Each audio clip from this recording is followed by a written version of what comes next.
Man salaka tariqan yaltamisu fihi ilman sahalallahu lahu bihi tariqan ilal jannah atau kama qala Nabi sallallahu alaihi wa alihi wa sahbihi wa baraka wa sallam.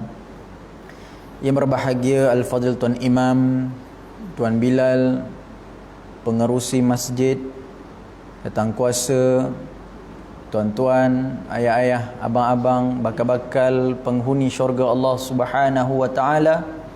Assalamualaikum warahmatullahi taala wabarakatuh. Alhamdulillah, syukur kehadrat Allah Subhanahu wa taala kerana dengan limpah nikmat kurnianya dan juga kerana kasih sayang Allah, kita masih lagi dapat bersama-sama mengimarahkan masjid dan rumah Allah yang ia adalah sebenar-benar nikmat yang cukup istimewa bagi kita, yang ianya sekarang ini dicemburui oleh ramai manusia. Maka nikmat dapat kita melaksanakan salat, lantas kita dapat sama-sama untuk menghidupkan majlis ilmu yang Nabi SAW sebut, wa majtama'a qaumun fi baitin bin buyutillah, dan tidaklah bagi mereka yang duduk daripada ataupun duduk tinggal di rumah-rumah Allah, yatlunal kitab, mereka itu membaca Al-Quran, wa yatadarasuna bainahum, dan mereka mengulang kaji antara mereka tentang intipati Al-Quran, illa nazalat alaihimus sakinah, tidak lain tidak bukan mereka akan mendapat ketenangan di dalam jiwa, ketenangan di dalam hati, ketenangan yang tidak boleh dijual beli, ketenangan yang mahal harganya. Wa ghasyiyatuhumur rahmah, akan dihamparkan dengan kerahmatan, akan dihamparkan dengan pengampunan Allah, kasih sayang Allah. Wa hafathumul malaikah, akan dinaungi oleh para malaikat. Maka sebab itu mereka yang duduk dalam majlis ilmu, doanya diangkat tanpa hijab. Sebab itu saling-saling sambil-sambil kita duduk dengar kuliah, sambil-sambil kita berdoa, minta kepada Allah hajat kita agar Allah Ta'ala hapuskan wabak ini sesegera yang mungkin, dan juga apa sahaja hajat yang kita perlukan. Dan yang terakhir, wa dzakarahumullahu fi man indah, dan nama-nama mereka ini akan disebut oleh seluruh penduduk langit, di kalangan para awliya, para wali Allah, wasiddiqin, orang-orang yang benar, orang-orang yang mengikut telunjuk Allah, para ulama, dan seluruh mereka-mereka yang diradai oleh Allah Subhanahu wa taala akan menyebut-nyebut nama-nama manusia yang duduk di dalam majlis ilmu. Biarpun tak terkenal di dunia, tetapi nama mereka telah masyhur di alam akhirat, di seluruh penduduk langit. Sebab itu syukur kepada Allah kerana kita masih lagi diberikan kesempatan, diberikan ruang, diberikan peluang, diberikan dua nikmat, nikmat sehat dan nikmat masa lapang. Dua nikmat yang tak akan datang serentak. Ada orang yang sehat tapi tak ada masa lapang, sibuk dengan segala urusan. Ada orang yang ada masa lapang tapi tak sihat pula, tak dapat untuk mengisi ruang ibadah. Maka sebab itu, sesiapa yang dapat pada dia, yang dia ini memiliki dua nikmat tersebut, nikmat sehat dan nikmat masa lapang, syukurlah dia kepada Allah Subhanahu wa taala dengan sebenar-benar syukur yang cukup besar. Maka insya-Allah moga-moga ada lagi ruang dan kesempatan untuk kita menghidupkan majlis ilmu ini sehinggalah ke akhirnya. Tuan-tuan rahmati Allah, apapun saya mengucapkan salam yang pertama sebagai langkah yang pertama kepada tuan rumah ke atas jemputan, dan juga insya-Allah akan berterusanlah sehingga bila-bila wallahu alam tak tahulah. Yang paling penting pertama sekali saya menjejakkan kaki di sini sebagai permulaan. Jadi saya nak perkenalkan dirilah sebelum kita nak mulakan apa yang kita nak cerita. Jadi, nama saya Muhammad Amirul Amin. Saya lahir di Perak, Kampar Perak. Jadi kalau telur Perak tu ada sikit, jangan marah lah ya. Kemudian saya tinggal dan membesar di Kajang, Selangor. Dapat pendidikan di Batu 10 Ceras, Sekolah Agama Menengah Batu 10, dan melanjutkan pelajaran di Sijil Tinggi Agama di Sekolah Agama Menengah Tinggi Tengku Apa Rahimah, Banting, Selangor. kemudian mendapat tajaan daripada Lembaga Zakat Selangor. Ni kena cakap kuat sikit. Kan? Sebab hari ni orang tak suka dengan zakat. Orang kata apa zakat tak buat kerja ni. Dan kemudian meneruskan pelajaran dengan tajaan tersebut di Institut Al-Azhar Mesir dalam bidang syariah dan undang-undang. Kemudian tamat, pulang, berkhidmat macam-macam lah. Kemudian menyambung pelajaran dalam peringkat sarjana dalam bidang pengajian Islam. Dan pada tahun 2015 saya menceburi satu program TV, iaitu program Pencetus Ummah musim yang ketiga di Astro Oasis, dapat nombor 4. Tak dapat juara. Dapat juara tak datang sini kot. Kena pergi tempat jauh sikit. Dan alhamdulillah, syukur pada Allah, kemudian meneruskan perjalanan dalam kerjaya dan sebagainya, dalam televisyen, pengacaraan dan sebagainya. Dan hari ini saya bertugas sebagai pensyarah di satu college, iaitu Inovatif International College, iaitu college antarabangsa inovatif di bawah Fakulti Pengajian Antarabangsa di Kelana Jaya. Jadi insya-Allah itulah sedikit yang boleh saya kongsikan. Kalau nak tahu lebih lanjut, sekarang ni dah ada Google, type aja biodata PU Amin, ada dalam tu kan. Kalau nak lebih lanjut, dah kahwin ke belum, umur berapa, dalam tu semua dah nak bongkar dah. Tak boleh nak cover line dah lagi kan. Tuan-tuan rahmati Allah, itulah sedikit yang boleh saya kongsikan. Apa pun insya-Allah dalam pertemuan-pertemuan kita mengambil peluang dan pilihan untuk kita sama-sama berkongsi tentang satu subjek yang penting dalam dunia pendidikan ataupun dunia pelajaran agama Islam ini, iaitu pendidikan sirah nabawiyah. Dan saya kira mungkin sebelum ni tuan-tuan pun dah dapat banyak telahan, tafsiran, pandangan ataupun pembelajaran secara langsung ataupun tidak daripada para ulama, para guru, para masyayikh, para asatizah tentang apa dia sebenarnya sirah nabawiyah dan apa sirah-sirah dan sejarah-sejarah lampau yang boleh dijadikan sebagai pegangan, boleh dijadikan sebagai pengajaran agar kita tidak terlepas pandang yang sebenarnya kehidupan ini bukanlah kita mencetak satu kehidupan yang baru, bahkan ianya telah berlaku sebelum daripada kita, dan kita menimbulkan ataupun melahirkan kembali sejarah-sejarah lampau dengan gaya dan juga cara kita yang tersendiri. Maka insya-Allah moga-moga Allah Subhanahu Wa Taala memudahkan urusan kita.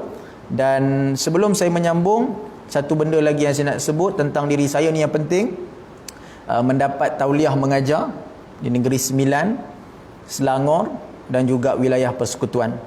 Jadi itulah ada beberapa negeri lagi yang kita akan proses, sebab di Malaysia ni kita kena ambil setiap satu negeri satu tauliah. Jadi untuk masuk mengajar secara ekstrim perlu ada tauliah dan juga keizinan daripada yang Duli Yang Maha Mulia Sultan negeri-negeri masing-masing. Tuan-tuan rahmati Allah, baiklah. Malam ni bila kita cerita pasal sirah, kalau orang belajar pasal sirah ni orang mengantuk. Saya teringatlah dulu kalau kita belajar sirah ni, ustaz-ustazah cerita pasal sejarah-sejarah ni mengantuk. Perang Badar, perang Uhud sebagainya. Jadi bila kita belajar pasal sirah ni, tidak lain tidak bukan kita nak cerita tentang satu insan. Yang pertama kita akan cerita pasal Nabi kita dulu. Kemudian kita akan semak dan kaitkan dengan Nabi-Nabi yang terdahulu daripada Rasulullah SAW. Apakah pengajaran dan juga cerita yang boleh kita ambil dan kita kongsikan kepada anak-anak dan isteri kita di rumah. Ini penting. Kerana sejarah-sejarah ini ataupun sirah para Nabi ini sebenarnya ada banyak cerita, ada banyak pengajaran, ada banyak pelajaran yang boleh membentuk kehidupan kita menjadi lebih cemerlang dan berjaya. Tuan-tuan rahmati Allah, bila kita sebut tentang sirah dan perjalanan hidup baginda Nabi SAW, persoalannya kenapa kita bercakap tentang kehidupan Nabi dan perlu untuk kita ambil ia sebagai contoh? Maka ia berdalilkan daripada surah Al-Ahzab ayat ke-21. Kata Allah Subhanahu Wa Taala, laqad kana lakum fi Rasulillahi uswatun hasanah liman kana yarjullaha wal yawmal akhir wa dzakarallaha katsira. Demi sesungguhnya adalah bagi kamu pada diri Rasulullah sallallahu alaihi wasallam itu contoh ikutan yang baik. Karena tidak ada orang lain yang boleh kita jadikan contoh ikutan kecuali Nabi sallallahu alaihi wasallam. Itu Nabi menyampaikan kepada kita segala perkara yang telah disempurnakan. Tak ada perkara yang Nabi tangguhkan ataupun Nabi hold, Nabi tunggu. Ini kejap lagi akan datang orang lain yang akan menyampaikan, tidak. Nabi dah clear semua. Apa yang berkaitan dengan hal ehwal agama yang ada dalam 114 surah Al-Quran, dalam 30 juzuk Al-Quran, semuanya telah dibentang, diterang, dihurai, dihujah oleh baginda Nabi sallallahu alaihi wasallam. Bila turun ayat al-yauma akmaltu lakum dinakum, hari ini telah aku selesaikan kepada kamu semua urusan agama. Makna tidak ada lagi yang tertinggal, tidak ada lagi yang berbaki. Cuma kita sahaja nak ikut ataupun tidak ikut. Lepas tu 63 tahun Nabi SAW berkhidmat kepada agama ini, berkhidmat kepada ummah, semuanya telah disempurnakan. Kalaulah Nabi ni hidup panjang lagi, apatah kalau banyak lagi, mampu ke kita ikut 63 tahun tu pun ada yang kita tak mampu nak ikut. Sebab itu tuan-tuan rahmati Allah, apa yang telah ditentukan oleh Rasulullah itu adalah contoh ikutan bagi kita. Liman kana yarjullaha wal yawmal akhir. Siapa yang ikut Nabi ni?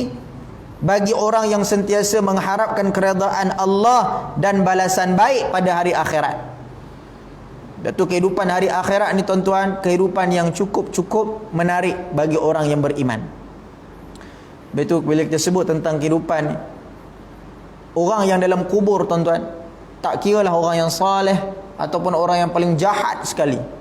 Firaun yang paling jahat sekali dalam Quran Allah Ta'ala sebut. Orang yang paling saleh, semuanya nak minta untuk dibangkitkan semula. Sebab apa?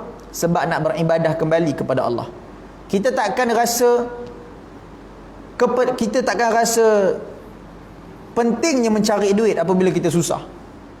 Kita takkan rasa pentingnya mencari ilmu sehinggalah kita rasa kita jahil. Begitulah kita takkan rasa pentingnya ibadah apabila kita telah meninggal dunia. Maknanya kalau nak rasa ibadah ni betul-betul kena buat, ibadah ni betul-betul logik, ibadah ni betul-betul satu perkara yang memudahkan urusan kita hari akhirat, kita kena mati dulu. Tapi yang tak seronoknya mati ni sekali aja. Tak boleh rasa-rasa. Itu je yang Allah Ta'ala bagi peluang, sekali mati, sekali hidup. Dan dalam hidup itu nikmat bagi kamu untuk kamu melakukan ibadah. Lepas tu bila orang yang dah meninggal dunia, dia minta pada Allah satu je, nak bangun balik, nak sedekah, Quran sebut. Nak bangun balik, nak salat. Nak bangun balik, nak beramal. Inna muqinun, sesungguhnya kami dah yakin. Lepas tu nikmat hidup ni orang tak pernah rasa. Ada orang rasa hidup dia susah, hidup dia beban, hidup dia banyak masalah. Dia rasa tak boleh buat apa dalam hidup. Dia rasa tak ada apa dia boleh buat dalam hidup. Sedangkan kehidupan ini nikmat yang terbesar. Satu benda yang dia kena gali kuat-kuat, gali dalam-dalam untuk dia buat dan bawa sesuatu bagi memudahkan urusan dia di hari akhirat. Lepas itu tuan-tuan rahmati Allah, hari ini kita melihat bagaimana Nabi SAW meninggalkan banyak sejarah pada kita. Sebab itu ada seorang ulama, bila kita pergi umrah, saya bawa satu kitab ni memang saya bawa, kalau saya bawa orang pergi umrah, saya akan bawa buku ni, Madinah. Tajuk buku ni Madinah. Ni kawan-kawan saya masa dekat Mesir dulu, pelajar-pelajar medik perubatan Islam, kawan-kawan kita medik ni yang ambil perubatan, kos perubatan, hari jadi doktor dah. Dia buat kitab berkenaan tentang tempat sejarah sirah Nabi, dan dipandukan oleh seorang ulama yang besar, iaitu Allahumma salli ala Muhammad,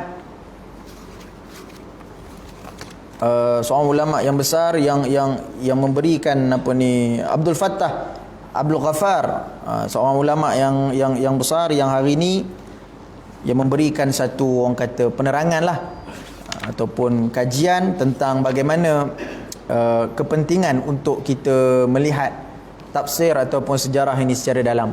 Sebab itu bila kita bercakap tentang sirah, saya teringat bila pergi Madinah last saya pergi umrah, saya bawa jemaah Februari 2020, Mac 2020 dah lockdown lah. Itu last lah tu. Last saya bawa dalam 3 bas kita bawa para jemaah apa semua. Dan bila balik tu dah diisytiharkan tak boleh kita nak pergi dan sebagainya. Dan bila kita pergi sana, mungkin lepas ni kalau kita pergi pun gayanya dah lain. Ziarah pun dah tak boleh pergi dah. Sebab itu ziarah ni sangat penting. Sebab tu kalau pergi Madinah, selalu kita pergi Madinah, kita akan pergi ziarah Allahumma salli ala Muhammad, kita akan pergi ziarah mana? Masjid Quba. Masjid Quba. Kemudian kita akan pergi Pasar Kurma. Pasar Kurma ni kena ziarah. Tak ziarah tak sah umrah. Kan, sebab balik kalau tak ada kurma, tak nampak sangat pergi Mekah. Kan? Yang lain barang yang ada kat Mekah tu semua made in China. Kurma je made in Saudi. Jadi kena bawa kurma. Yang ketiga, kita akan pergi Bukit Uhud. On the way nak balik tu kita lalulah Masjid Kiblatain lah, apalah kan. 3 tempat aja. Itu pun start pagi, balik dekat-dekat nak Zuhur. Jadi selalunya trip yang kedua kita akan ada 1 hari sebelum kita akan berehat. Esok tu kita nak pergi Mekah. Nak pakai ihram. Maknanya kita nak pergi ke Mekah. So yang waktu itu saya akan bawa ke 12 tempat. Naik kereta ataupun naik van kecil. Kita akan pergi ziarah tempat-tempat yang dalam-dalam ni, yang orang jarang pergi. Antaranya kita pergi Telaga Izik. Tuan-tuan pernah dengar Telaga Izik? Mungkin ramai yang dah pernah dengar ataupun yang dah pergi Telaga Izik. Telaga Izik itu satu telaga yang Nabi SAW sampai dalam peristiwa hijrah. Dia betul-betul dekat Quba. Waktu dalam sirah Nabi tak sampai terus dekat Quba itu. Nabi pergi kat Telaga Izik. Izik ni dia depan Quba. So bila Nabi SAW sampai di sana, telaga itu Nabi minum airnya dan kemudian Nabi luahkan kembali. Telaganya masih lagi ada.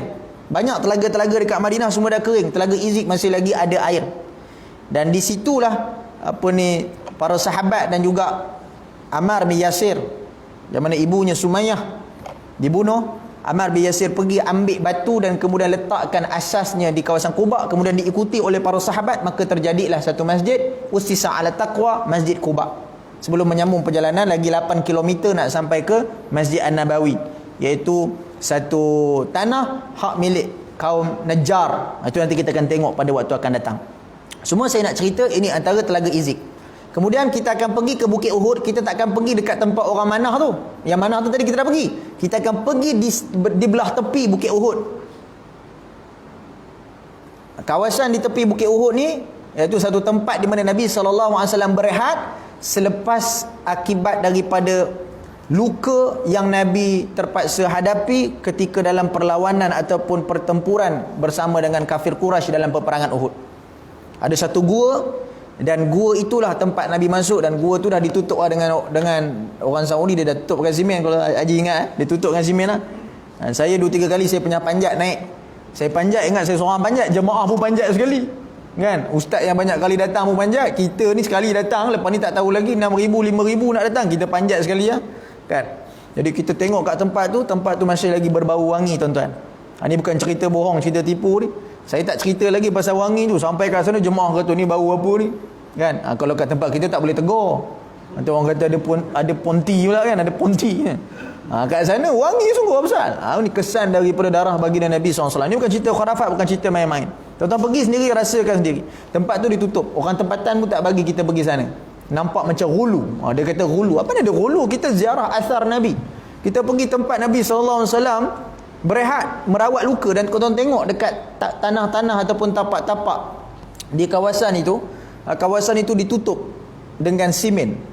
Sebab ada ceritanya yang sebenarnya daripada darah tersebut terkena pada lantai bukit tersebut dan menyebabkan ianya pecah dan keluarkan wangian. Dan mereka tutup supaya wangian itu tidak keluar, menyebabkan orang lain datang dan buat benda yang tak elok.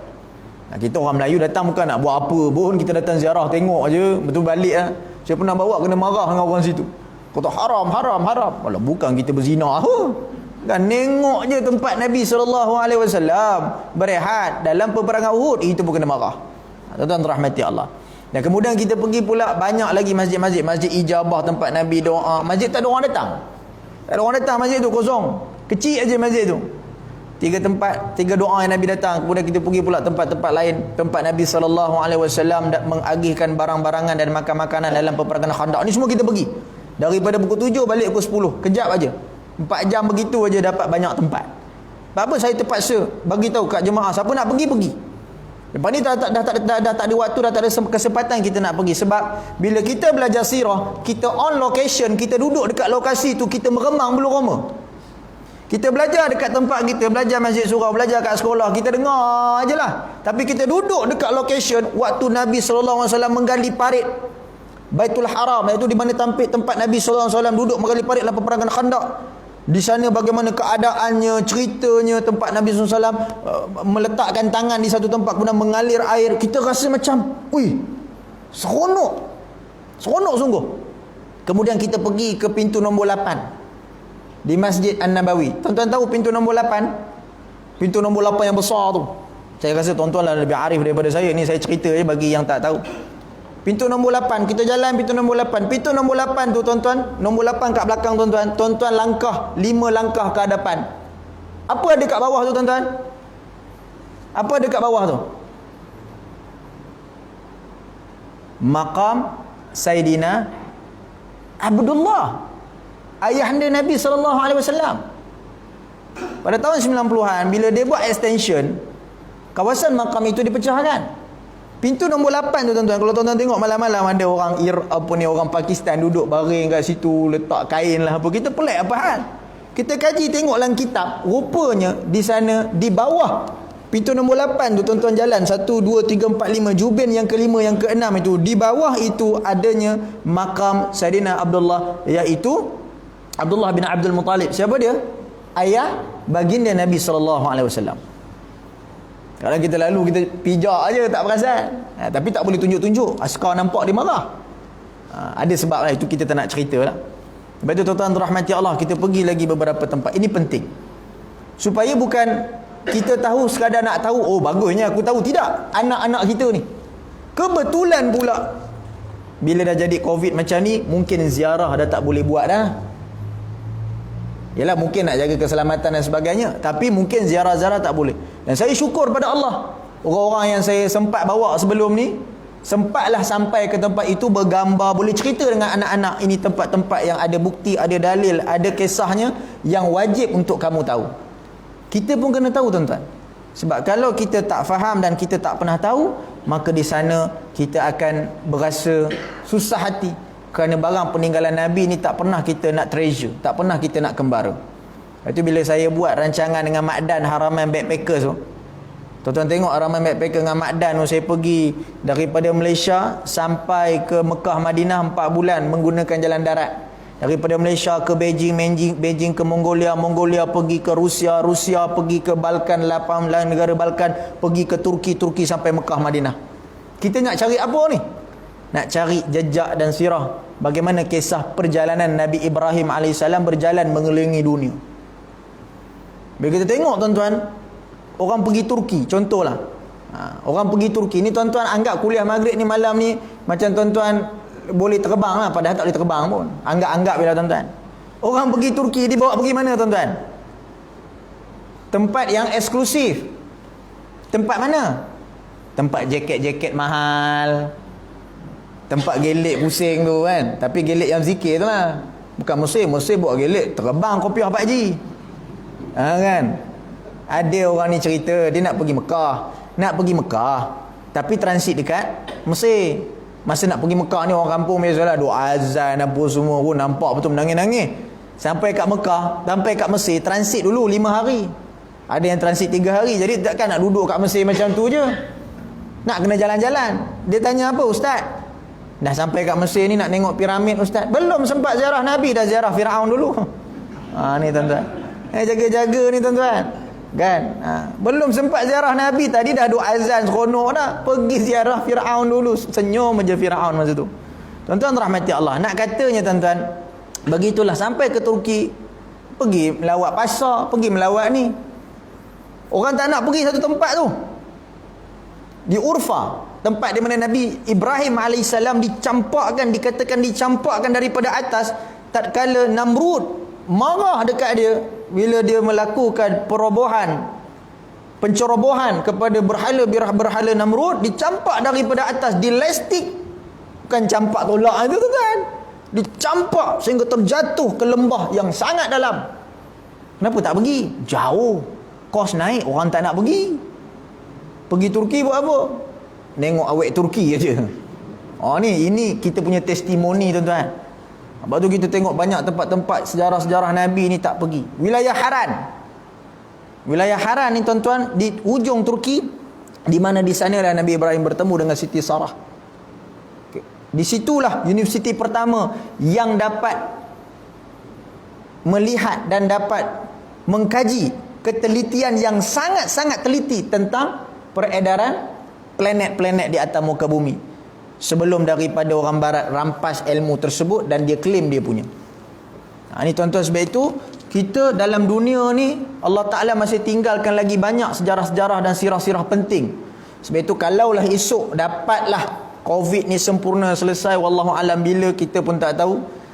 Tapi dapat je saja dapat kita pergi keluar negara, tuan-tuan pergilah. Melancong sambil belajar.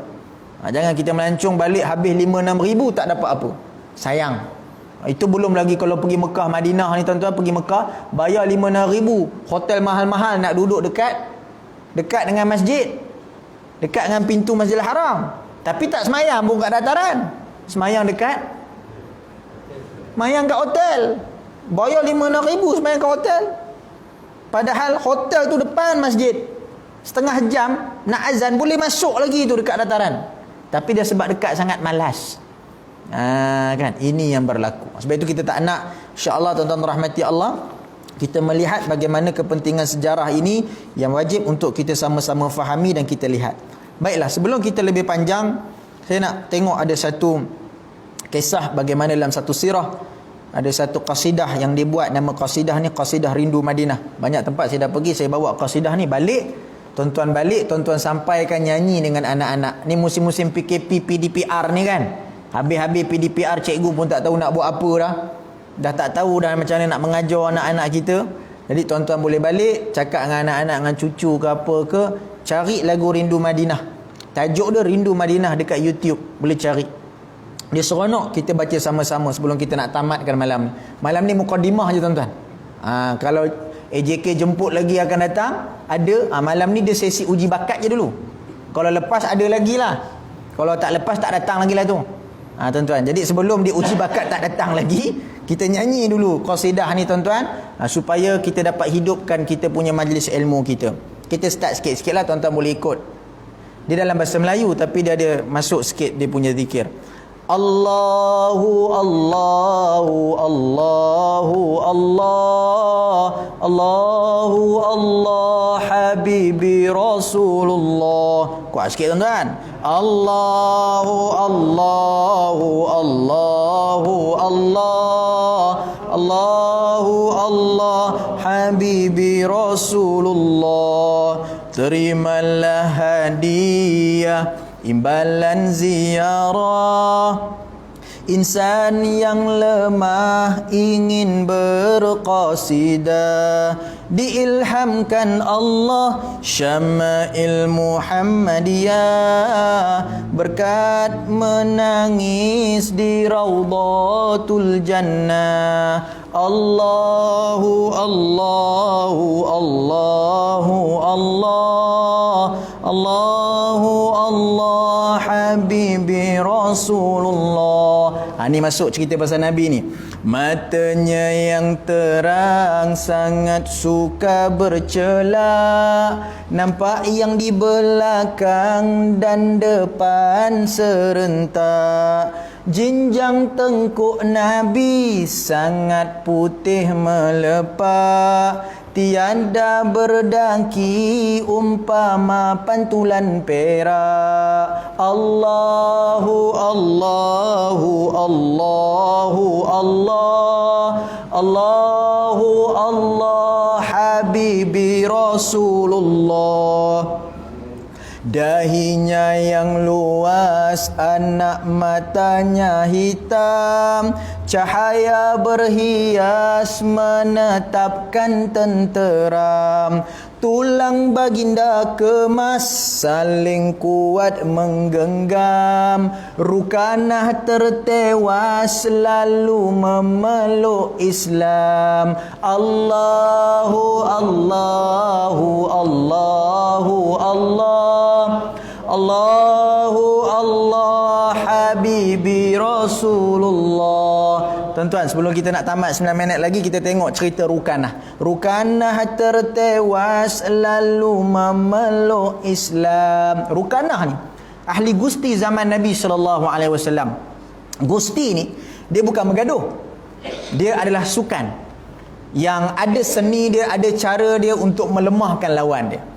Dan dia sebenarnya gusti ni taklah macam wrestling yang tengok ganas, hentak sana hentak sini. Dia ada skill, kita tahu kan, silat pun ada skill, dia sukan. Jadi dia ada kekuatan fizikal dan sebagainya. Jadi Rukanah ni antara juara juara gusti di Mekah pada satu ketika, di Madinah pada satu ketika dahulu. Waktu tu Nabi dah sampai Madinah. Jadi Rukanah ni ajak semua orang berlawan, menang aja, tak pernah kalah. Sebab dia punya teknik, dia punya ilmu, dia punya badan, dia punya ketangkasan, ni hebat Rukanah. Satu hari Nabi SAW pergi jumpa dengan Rukanah. Rukanah, apa kata kalau kita gusti sama-sama nak?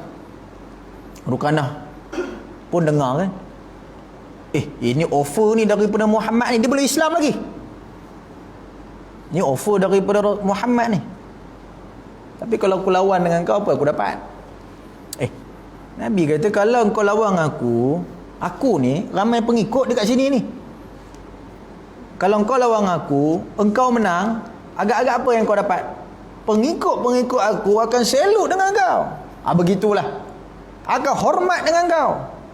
Rukanah pun rasa macam naik dia punya feel dia tu, semangat dia tu naik. Rukanah kata, macam ni, macam kalau macam tu kita bergusti kat sini aja, kat depan pasar. Orang ramai ni boleh beli barang, kita gusti depan pasar aja. Nabi kata, kalau gusti depan pasar engkau menang, seronok tak? Seronok lah, semua orang nampak. Itu kalau kau menang. Kalau aku menang kau kalah, tak ke malu? Baru Rukanah terfikir, betul juga. Nabi kata macam ni. Sebabnya Nabi nak tutup aib ni. Nampak hebat Rasulullah, Nabi nak tutup aib. Maka Nabi pun kata, kalau macam tu, jom kita bergusti di rumah engkau. Rukanah kata, untuk first time ni nak tengok dulu, nak tengok dia punya level, dia tahap mana Rasulullah ni, kita try kat rumah dulu. Masuk dekat rumah, Rukanah tutup tingkap-tingkap pintu-pintu, tak nak bagi orang nampak. Nak tengok dulu, nak uji, takut kalah ni. Kalau kalah malu dia, sebab orang semua dah seluk dia ni paling The Rock lah, paling Brock Lesnar ni paling hebat. Ni zaman kita Stone Cold dulu, mak saya suka tengok. Tengok dekat warung-warung kan, tengok wrestling, Undertaker pun dah bertobat tuan-tuan. Kita bila nak tobat ni? Tuan-tuan rahmati Allah. Akhirnya bila dah tutup, Nabi kata, kita buat hadiah sikit lah. Ini hadiah, ada keredaan. Kalau aku menang, bila kita nak start bergusti ni, antara kita kena bawa 3 ekor kambing. Kau 3 ekor kambing, aku 3 ekor kambing. Kalau aku menang, aku dapat kambing kau seekor. Kalau aku kalah, engkau dapat kambing aku seekor. Rukanah kata, yang pertama, bestnya perlawanan gusti hari ni, yang tak pernah dia rasa sebelum ni, dia boleh lawan menang Nabi. Dia dapat penghormatan pengikut Nabi. Yang kedua, dapat kambing pula, dapat duit, dapat harta. Akhirnya pada ketika itu Rukanah kata, on, bergustilah rumah. 1, 2, 3. Start nak gusti tu, Nabi ready, Rukanah ready. Okey, dua-dua dah ready. Nabi pun bilang 1, 2, 3. Pam, mula je. Rukanah buka mata, Nabi dah duduk atas badan dia. Rukanah buka mata, belum start apa, tak ada peluh, tak ada apa lagi, tak ada bergesek apa, tiba-tiba dah jatuh ni. Ini tak aci ni. Apa jadi macam ni? Bahasa kita lah tu tuan-tuan. Jangan cakap ada Arab cakap aci tak aci. Cerita bahasa Arab kan pening pula. Ini kata sirah nak bagi seronok ni tuan-tuan. Dalam sirah Nabi kata, adil tak adil, aci. Itu bahasa kita lah. Aci tak aci ke apa ke, sekarang ni kau dah kalah. Bak kambing seekor dulu. Dapat kambing kan? Kali kedua dah ready elok. Rukanah pun dah siap, dia punya mata dah apa.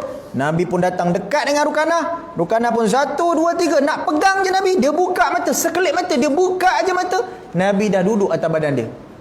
Rukanah dah pening kepala dah. Ni apa cara main gusti ni? Kali ketiga, Rukanah pun betul-betul siapkan diri dia. Rukanah ni tak pernah dijatuhkan orang, tapi dengan sekelip mata dia buka mata bagi pusingan yang ketiga. Nabi duduk atas badan dia. Nabi ambil tangan Rukanah, kedua-dua tangan Rukanah letak atas badan dia. Apa maksudnya tuan-tuan? 1, 2, 3 KO lah. Kalah tu, dah tak boleh repeat dah. Kira kalah tu. Rukanah tengok. Dan pada ketika itu Rukanah tahu bahawa perlawanan yang berlangsung, gusti yang berlangsung, bukanlah gusti yang aku pernah lawan dengan orang biasa. Betul lah Muhammad ni ramai pengikut kerana kebenarannya, dan aku menyaksikan mukjizatnya. Maka daripada itu Rukanah masuk Islam. InsyaAllah pada pertemuan yang lepas kita akan tengok macam mana pula kisah seorang bomoh yang paling hebat di seantero Arab. Kemudian bila masuk saja bertemu dengan Nabi, dalam ada satu perkataan, yang perkataan ni tuan-tuan kena tahu. Perkataan dan doa ini ataupun ayat ini bila dia dengar, menyebabkan dia masuk Islam. Siapa nama bomoh ni? Apakah ayatnya itu? Kita bertemu selepas iklan nanti. Tu orang TV macam tu lah tuan-tuan. Nak bagi tuan-tuan stay dekat berancangan tu.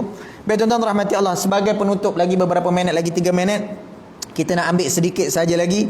Nafas berbau wangi semerbak kasturi, sukakan bersugi yang busuk dihindari, tak pernah menguap kita ulang balik tuan-tuan. Salah pula dia punya key dia. Nafas berbau wangi semerbak kasturi, sukakan bersugi yang busuk dihindari, tak pernah menguap berkat cucian hati, tak pernah dihinggap lalat walau sekali. Ini Rasulullah.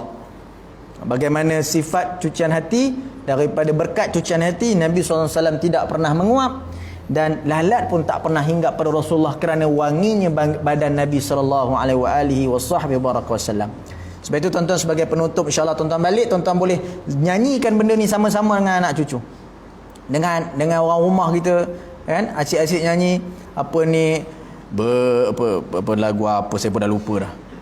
Walau saya pergi satu rumah jagaan, rumah orang tua, satu tempat kan tuan-tuan, kesian sedih tuan-tuan. Baru ni kan ada seorang yang kena tinggal tu kan, dekat surau kata semayang jemaah, dia tinggalkan balik. Allahu Akbar.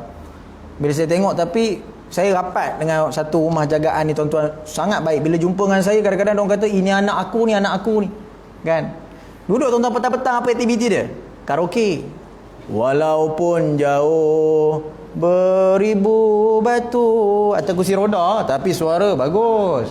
Main-main kan. Tuan-tuan rahmat Allah, malam-malam kita nyanyi tuan-tuan. Nyanyi sama-sama. Ajak anak kita, saudara mara kita nyanyi sama-sama zikir ataupun qasidah Rindu Madinah, yang mana akan membangkitkan perasaan dan semangat kita untuk lebih mendalami sirah.